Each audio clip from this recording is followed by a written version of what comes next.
فتح باب الشقه وراح دخل. ضيعت كل حاجه عشان ايه؟ دخل الساعه 2 خرج من عندها الساعه 4. ما يعرفوش من بعض غير يا دوبك لو صبحوا ما صبحوش. الست قاعده لوحديها فبتخاف على سمعتها قوي.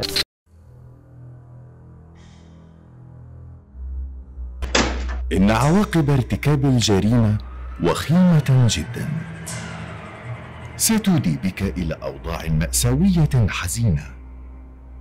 نصيحة: لا تورط نفسك في ارتكاب أي جريمة أو مخالفة للقانون، لأن الجريمة لا تفيد.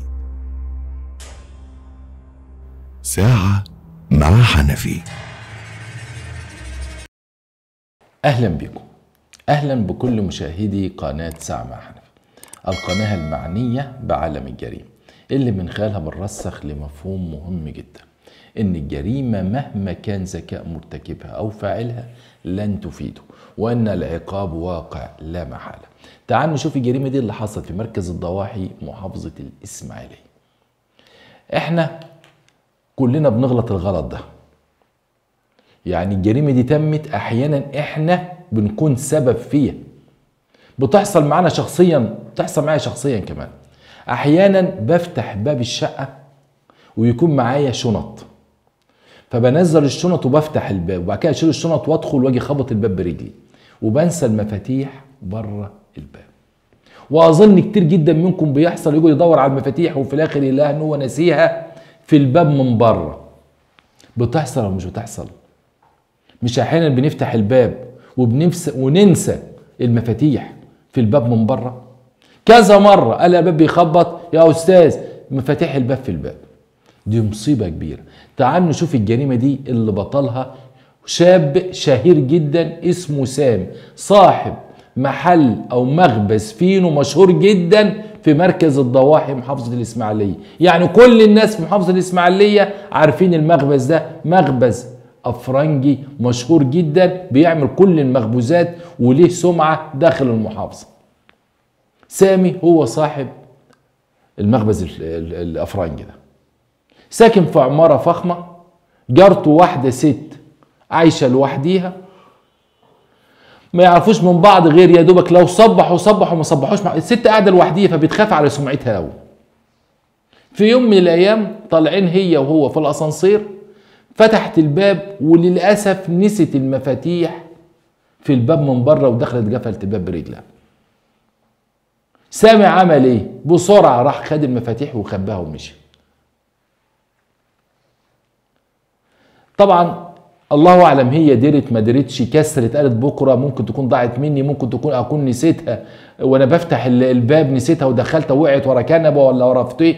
المهم الله اعلم ممكن لسه ما درتش ان المفاتيح نسياها.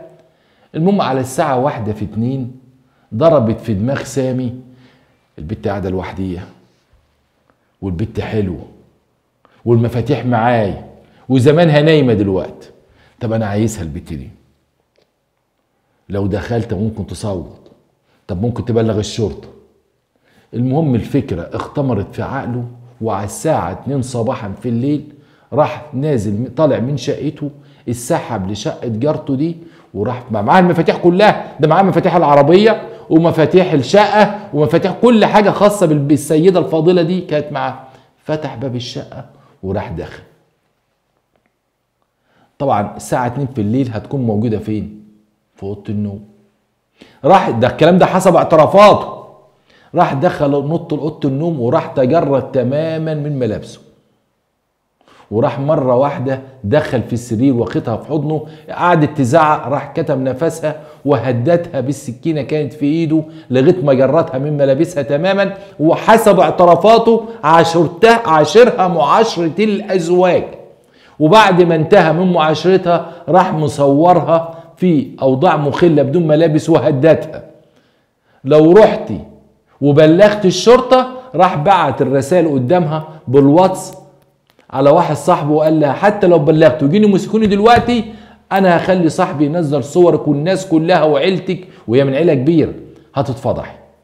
وراح سايبها وطالع من الشقه، كانت حوالي الساعه 4 الصبح، قبل الفجر بشويه، وراح دخل على شقته وقفل الباب ولا كانه حاجه، ومطمن ان هو عمل علاقه معاها وصورها وهدتها. وكانت اكتر من سعاده عنده كمان ان الصور والفيديوهات دي هستخدمها كل ما احب ان انا امارس معاها، ده انا هخليها هي اللي تطلع من شقتها تجيلي شقتي والا هفضحها. يعني هو ما اكتفاش كمان باللي عمله، لا ده كان في دماغه وسعادته الكبيره ان انا كل ما هحتاجها مجرد ان ابعت لها صور على الواتس، تعالي لي النهارده الساعه 12، تعالي لي الساعه 1 صباحا، 2 صباحا، هخليها هي اللي تجيلي غصب عنها، انا كمان مش هروح لها.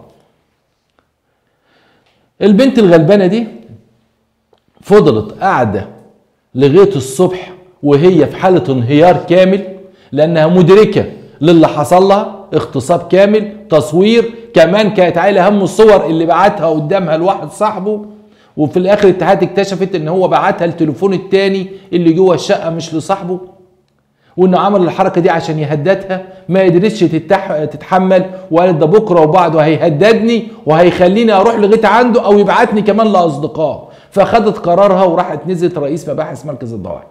ايه اللي حصل؟ حصل من جري كذا كذا كذا كذا. اتحولت الطب الشرعي، اثبتوا فعلا ان هي تم تعرض للاغتصاب، وباين من علامات جسمها ان هي فعلا تعرضت لاغتصاب كامل وهتك للعرض. تم القبض على سامي اللي ما قدرش ينكر، وخاصة ان هي قالت وصورني بالمحمول بتاعه، لقوا فيديوهات بالكامل على تليفوناته. هنا اضطر ان هو ينهار ويعترض، يعني خسر مستقبله.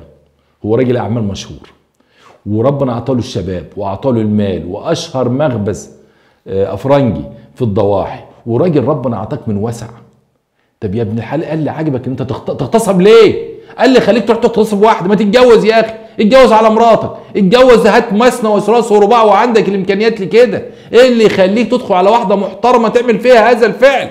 ضيعت كل حاجه عشان ايه؟ دخل الساعه 2 خرج من عندها الساعه 4. هل ساعتين يستاهلوا تضيع حياتك كلها؟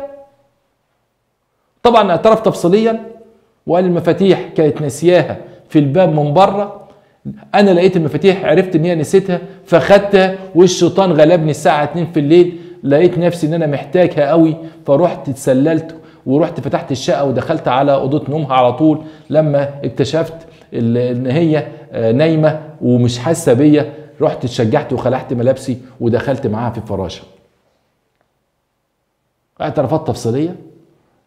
المحكمة القضاء العادل المصري حكم على سامي بالإعدام شنقا.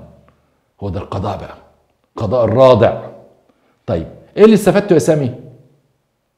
هل حياتك كلها وانت لسه في صدر شبابك علاقة مدتها ساعة ولا نص ساعة تستاهل تضيع عمرك كله وتضيع بنت او سيدة ملهاش ذنب غير انها نسيت مفتاح شقتها بره الباب؟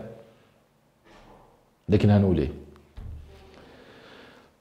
لله الامر من قبل ومن بعد. اشكركم.